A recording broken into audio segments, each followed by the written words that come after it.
How to make a playlist on YouTube. If you want to make a playlist on YouTube, it is very simple to do so. For this, open up your browser and go to youtube.com. Or you can also use the YouTube application if that is what you want.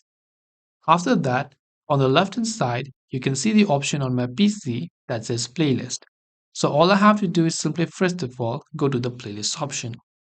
Here you can see a couple of playlists that I have created. But if I also again want to create a new playlist, what do I do? So right here you can see plus icon and so on, but there is no option to create a playlist. Now on the desktop, to basically create a playlist, you have to go to YouTube Studio. But do not worry, what we can do is we can go to any random video first.